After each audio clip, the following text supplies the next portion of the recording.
ជាសនៃសាលាបឋមសិក្សាចំបហេតុនៅស្រុកពួរខេត្តសៀមរាប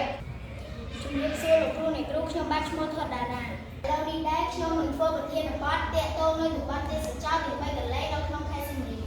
សូមលោកគ្រូអ្នកគ្រូបញ្ទស្សនា App Tourism and Siem Reap របស់យើងខ្ញុំបានជាខ្ញុំយក App Tourism and Siem Reap មកបង្ហាញពីព្រោះប្រជាជននៅក្នុងភូមិឬអ្នកដំណើរខ្លះៗក៏មិនទាន់ស្គាល់ច្បាស់ពី App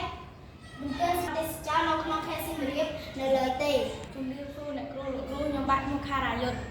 ចំពោះបតបែវិញខ្ញុំបានលើកប្រឡប់កពើលឿងមានឈ្មោះថា Verify Click ហើយមានប្រឡប់កពើស្វាយដែលមានឈ្មោះថា Verify Drop Feedback Drop ពេលអ្នកគ្រូលោកគ្រូចែកប៊ូតុងបែកវានឹងត្រឡប់ក្រោយអ្នកគ្រូលោកគ្រូបានធ្វើលើក្រោយ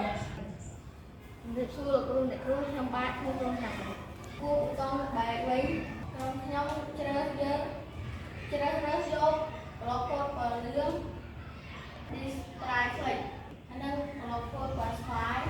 Switch បែកត្រប់គូព្រីវាបែកត្រប់អូនេះមានន័យថាពេលចុចតាមសម្រាប់បន្តដោយតែអ្នកគ្រូលោកគ្រូបានឃើញនៅលើ app នេះ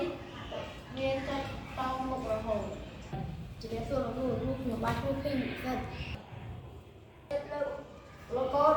VR ឬ Swing Next ហើយនឹងលោកកូនបានស្វាយបែកត្រប់នេះមានផ្លាស់ប្ដូរបត្រង់តាមសម្រាប់បន្តលោកកូន VR ឬ Swing Back ហើយលោកកូនបានស្វាយ Swing Back ត្រប់វានឹងត្រឡប់ក្រោយជំរាបសួរលោកគ្រូអ្នកគ្រូខ្ញុំបាទឈ្មោះតាំងកែមហត់ដល់នេះលោកគ្រូអ្នកសូមលោកគ្រូអ្នកគ្រូមកទស្សនា app ដែលខ្ញុំធ្វើ app ដែលពួកខ្ញុំបានបង្កើតពេលលោកគ្រូអ្នកគ្រូជួយលើវាបែបវានឹងត្រឡប់ក្រោយហើយពេលលោកគ្រូអ្នកគ្រូជួយលើវាអ្នកវានឹងតាមសម្រាប់បន្តរហូត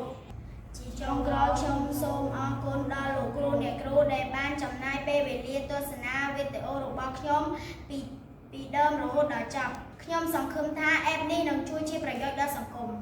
សូមអរគុណសូមជម្រាបលា